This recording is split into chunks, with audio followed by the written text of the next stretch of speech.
Now I'll introduce Robin Prentice from Brock Township and Cody Morrison from Uxbridge, Township of Uxbridge, who are going to speak about OFDUs and ARUs in North Durham and provide a policy overview, and I'm sure there will be some questions for them, which they'll be happy to take.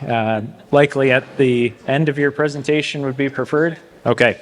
And when we get to the questions, something that we're going to do, just because Bruce is trying to capture all of the audio for today, if you can wait for the microphone to be delivered to you before you ask your question, that would be preferred.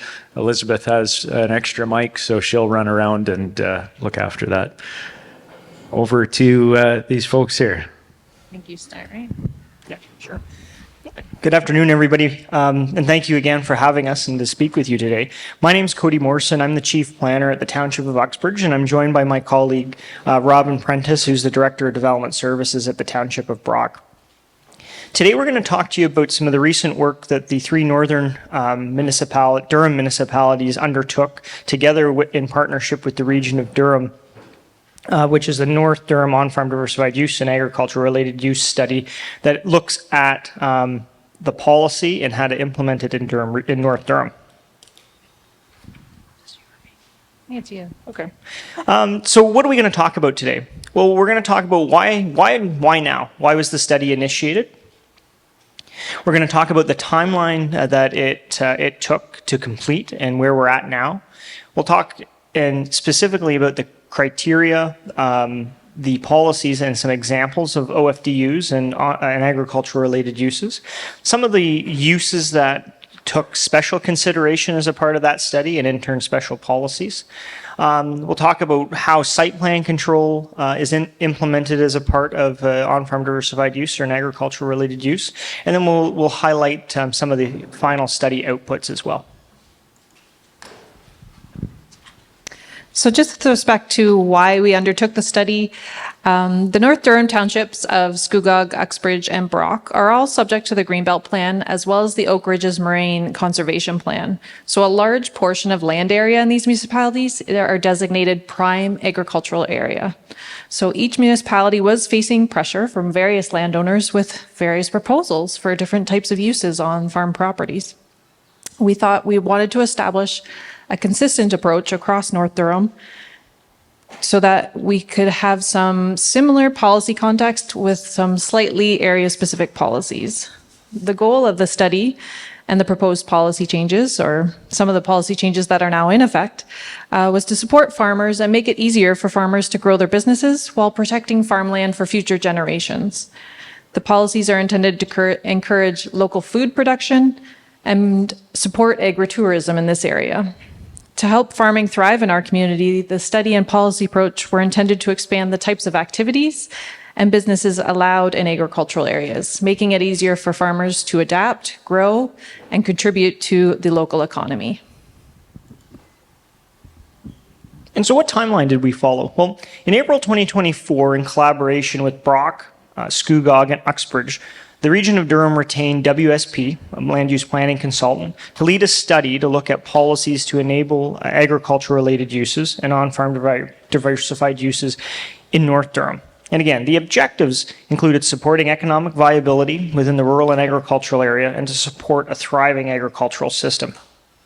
Consultation occurred with several agencies, committees, and members of the public at the end of 2024 and into the beginning of 2025. Included in that engagement was conversations with the Durham Agricultural Advisory Committee, who provided substantial input into how municipalities can establish if a property owner meets the minimum requirements for what is considered a farm. In the spring of 2025, WSP presented their recommendations to the various councils for their endorsements.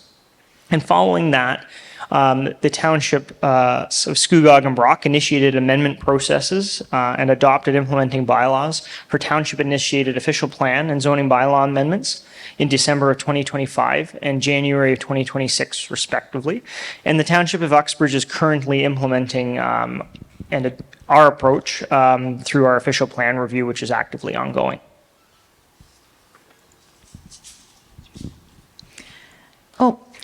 doesn't matter. Next, we're going to introduce the two key categories that were the focus of the study, being agricultural related uses, or sometimes called ARUs, and on-farm diversified uses, or sometimes we refer to them as OFDUs, just to shorten it up a bit. They're similar but not the same, and the distinction is important. Both are ways to support farm viability and rural economic development, but they differ in the way in where they can locate, how closely tied they are to a specific farm, and how large they can be on that farm. Over the next few slides, we're just going to walk through each one, looking at what they are, the criteria that we kind of established, and some examples. With respect to ag-related uses, these are farm-related commercial and industrial uses that are directly related to farm operations in the area. They support agriculture, they benefit from being in close proximity to farm operations, and they provide a direct products and services to farm operations as a primary activity. There are several criteria that must be met. The use must support agriculture as its primary activity.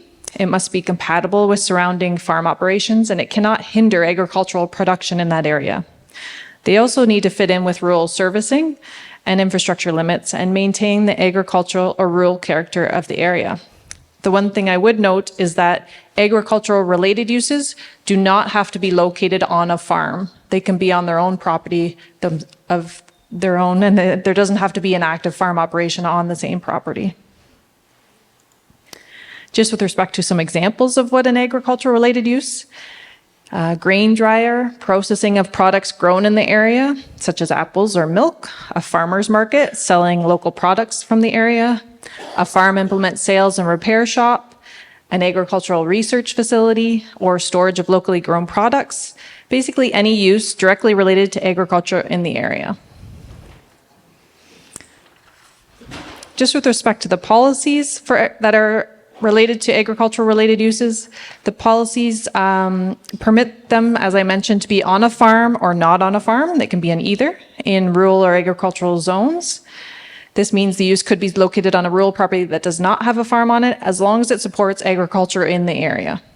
It's important to note that such uses are not permitted within natural heritage features, such as wetlands or woodlots. And there is certain buffers that are put on those features just to protect the environment as well as agricultural production.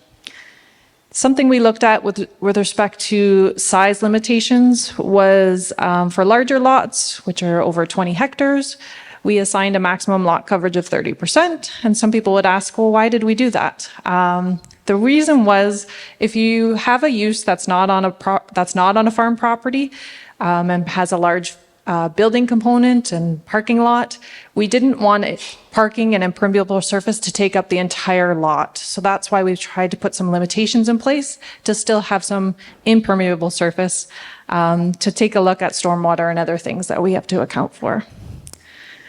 The parking requirements were intentionally modest, with a minimum of 2 spaces, including 1 accessibility space. And this approach was meant to offer flexibility for the operator to provide the number of parking spaces they felt were needed to support that use on the site. Overall, the policy framework is intended to enable these uses where they make sense, while still protecting farmland, environmental features, and the rural character. And next up, we have our on-farm diversified uses, or OFDUs. And OFDUs are intended to be secondary to the principal agricultural use of the property and be limited in area. And so, like agriculture-related uses, there are criteria laid out in provincial policy documents that must be met in order to qualify as an OFDU. First and foremost, again, an OFDU must be located on a farm and be compatible with and not hinder the agricultural production on that farmland or adjacent lands, and must not hinder the character of the surrounding area. And they should also not occupy more than 2% of the total lot area, up to a maximum of 1 hectare. The size criteria is from the provincial guidelines and is used to help keep uses secondary to the main agricultural use on the property. And OFDUs can include home occupations, home industries, agritourism uses, and uses that produce a value-added component to the operation. And so some examples, which we see today, obviously, playgrounds, classes and workshops, agricultural event venues, cafes or small restaurants, home industries such as a woodworking shop, and on-farm accommodations as well. And the study recommended policies to ensure that any OFDUs maintain the identified criteria. And these include that, again, OFDUs must be located on a farm in rural and agricultural zones where it's demonstrated through producing an active farm business registration number or a valid exemption from AgriCorp. They're not permitted within environmental features and have to, again, maintain a 30-meter buffer from those identified features. And as noted previously, an on-farm diversified use cannot occupy more than 2% of the total lot area, up to a maximum of 1 hectare. And the maximum floor area of any building or structure used cannot exceed 20% of that 2%. So we start to get into a lot of numbers. But again, those numbers are intended to reinforce that it's supposed to be secondary to the primary agricultural use on the site. Property may have multiple OFDUs, but the maximum area and limitations on that area still apply. So you may get, there may have various types of OFDUs on the same property. And the recommended parking standards, again, include a minimum of 2 spaces with 1 being accessible. Again, not to have parking. Typically, the folks that operate OFDUs in a true fashion know the parking demand of the folks that they have coming to the site, right? And again, not to make it overt and too onerous to have too much parking, and again, take away from that impervious surfaces and things of that nature. And again, and the last criteria is that it can't be, severance isn't permitted. You can't divide the lot to facilitate an OFDU. Thanks. So the next few slides highlight 2 specific types of OFDUs that require some additional attention just due to their scale, intensity, and some of the potential impacts. These uses are on-farm accommodations and agricultural event venues. And the one thing I would mention before we kind of get into discussing each one of these is our jobs as planners to look at how we can support farmers and the types of uses that go in these areas, but also balance that with the rest of the landowners and users in these areas, as well as protecting that farmland. So that's why some may see this still as there's a lot of policies, but it's trying to balance those 2 interests, I guess. So with respect to on-farm accommodations, these are a type of on-farm diversified use. So these allow farmers to offer overnight stays for visitors to the farm. They can be permanent or temporary structures. We've seen things such as tents, yurts, tiny homes, geodomes, or even designated campsites for people to come pull up tents or recreational trailers. To keep these uses secondary to the farm, again, that's the intent. The policies kind of look at ways to limit them. So we've decided that we're going to permit up to a maximum of 3 accommodations per lot, and each unit is limited to a gross floor area of 25 square meters, or about 270 square feet. Again, this is trying to maintain or provide these uses and allow the stays on the farm, but not have the stays kind of overtake the farm use. These are subject to minimum distance separations, so that's where you have potential conflicts with livestock operations in the area. And the overall intent is to allow modest, low-impact accommodations that support agritourism without becoming full-scale commercial lodging operations. With respect to agricultural event venues, again, these are another type of on-farm diversified use that can have higher levels of activity and visibility. These can include permanent or temporary buildings and structures used to host recurring events such as weddings, celebrations, or other similar gatherings. Because of their potential impacts, event venues are subject to the general OFDU criteria that we went through, but also some additional controls. So we decided we would permit them up to a maximum gross floor area of 200 square meters, or again, that's approximately 2,100 square feet. A key policy here is to have the event venue not detract from the principal farming operation, but perhaps ensure that the farming becomes the primary use and that the events must fit around that farming operation. These uses must be supported on rural services again. It's a lot, we see that limiting in sometimes. And they still need their other approvals such as building permits and health permits. The goal again is to allow farms to diversify and generate additional income, but ensure that those event venues do not create land use conflicts or erode the agricultural function of the property and surrounding area. So in addition to the updating the official plan and zoning bylaw policies to permit OFDUs and ARUs as of right on property subject to their criteria, the study also recommended that the respective townships update their site plan control bylaws to introduce a tiered approach to distinguish the ARUs and OFDUs that may be exempt from municipal site plan control, subject to a new, more minor site plan control process, or if it is, again, still more appropriate to undertake a more standard site plan process. This recommendation was made to ensure that the process established reflects best practices not only across the province, and is also to minimize barriers to development where at all possible. And, in assessing and understanding what tier a particular use and a particular proposal may go through. The size and scale of the proposed use and its potential off-site impacts to decide whether site plan controls is necessary at all. If there are negligible impacts and the use satisfies all the applicable official plan and zoning bylaw criteria, the use would be exempt from site plan control.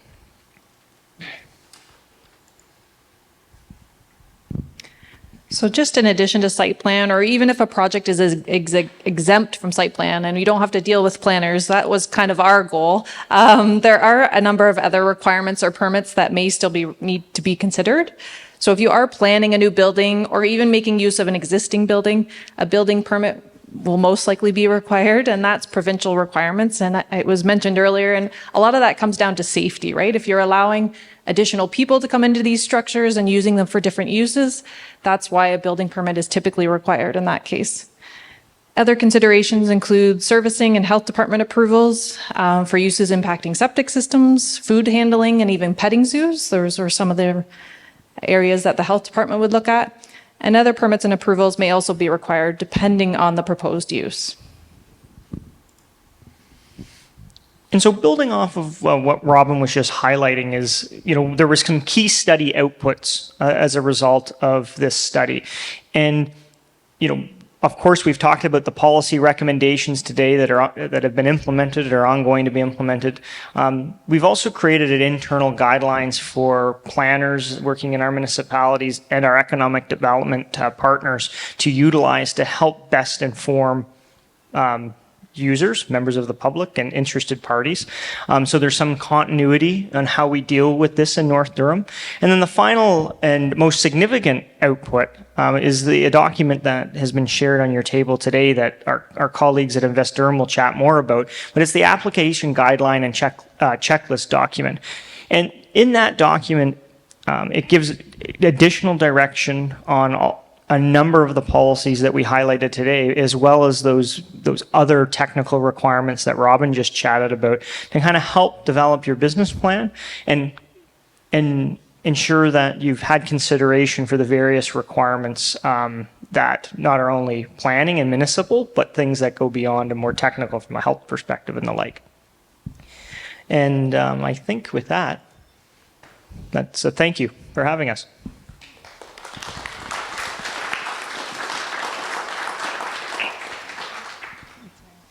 Any questions? Sure. Mike's coming. Thank you. Just a quick question. So the previous presenter for the business planning, like we need to do the assessment of the big market and business viability and whatnot before you do the investment. So before we go to permit and ask for permission, is there any grace period? People can try it out, say, is it gonna work before they go for permanent putting structure and permit applications and whatnot? You want to answer that? Thank you. Sure, I'll answer. So I think the question was, is there a transition period or grace period or where you could pilot or test out some things before you kind of get your permits in place? I guess the answer from our end would be no, unfortunately. You do have to, it depends on what it is, right? If it's in a building that might be a no. You have to kind of build to allow the use. But if it's something that's outside and maybe you use a temporary structure, I think there's a way to do a transition before maybe you want to do a temporary tent before you kind of build a permanent structure, and you could test it out on a temporary basis that way. I'm not sure if you have something to add. Well, and I think we see businesses grow organically over time, but the principles of the permitted use will remain the same. So we can have those early discussions with you about, this is what's operating on the land, this is how I currently operate, this is what I want to add. That principle won't change. The technical aspects of it may change as your business grows over time, right? So to Robin's point, if you have a temporary structure that is only up for 3 months of the year, well, it's a totally different technical discussion than having a larger permanent structure that needs a permanent septic system, things of that nature. And so the principle, the land use is established, right? And that in principle discussion can certainly happen up front and help you business plan. And, and that won't change as your business grows, but some of the other technical requirements will change as you move forward. There's one behind.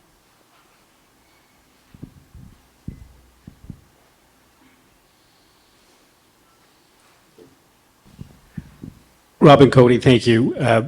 Now, in order to apply for a permit under the agritourism, would you be able to streamline the process as bringing all the partners to the same table, such as Cloca, Oak Ridges Moraine, or is there a streamlined process or a form that you will be able to fill out rather than going and sitting with every single entity? Yeah, of course.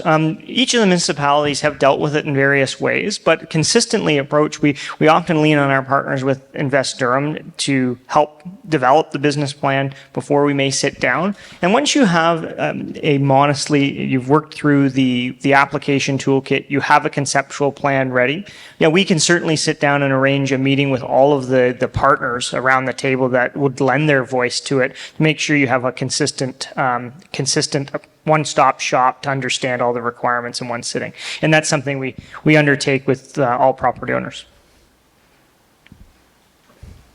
I'll give it to you. You can try Thanks. For your agriculture-related uses, the minimum 30% landscape area for the smaller ones. If the property is still being farmed, does the farmed area also consider landscape space, or do you have to landscape as well and take more land out of production? We've had that challenge and question, and I just wonder how you're dealing with that. It's a good question. I'm going to tell you my interpretation. I don't know if we discussed that so much. A lot of, again, those policies were put in place because we were envisioning those types of uses on their own property. Where we're finding those types of uses on a farm property, we had envisioned that a lot of the farming land, I would consider the land that's being farmed as part of that landscaped open space. As long as it's impermeable surface and it's natural and it allows for that stormwater drainage, but also keeping that farm land viable, right? That was a lot of the intent too. So I would consider it as part of that 30%.